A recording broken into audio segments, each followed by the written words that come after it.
আজকে অনেক দেরি হয়ে গেল ঘুম থেকে উঠতে। হ্যাঁ, এখনো রাত কেন? ব্যাপারটা কি? এখনো সূর্য ওঠে না কেন?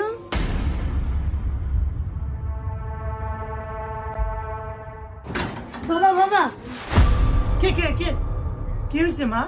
বাবা, সকাল 10টা বাজে গেছে, এখনো সূর্য ওঠেনি। কি কস? সত্যি? চল তো দেখি।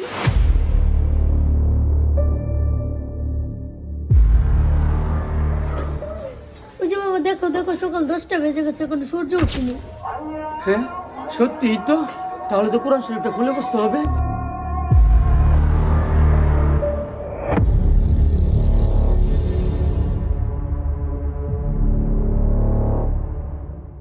বিশ্বাস করেন, কিয়ামতের আগে একদিন এক রাতের মধ্যে এই কোরআনের সব পাতাগুলো আল্লাহ তুলে নেবেন আসমানে।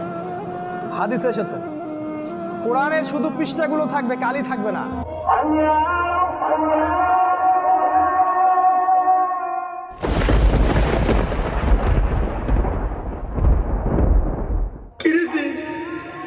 সত্যি তো কোরআনের পাতাগুলোর লেখা মুছে গেছে।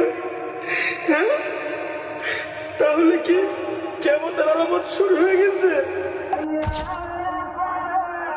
হে মানুষ, তোমাদের পালনকর্তাকে ভয় করো। নিশ্চয়ই কিয়ামতের প্রকম্পন এক ভয়ঙ্কর ব্যাপার। আজই হলো পৃথিবীর শেষ দিন।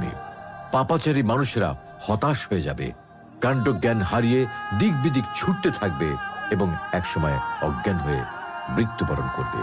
আল্লাহ রাব্বুল আলামিন আমাদের সকলকে পৃথিবীর শেষ দিনের ভয়াবহতা থেকে হিফাজত করুন।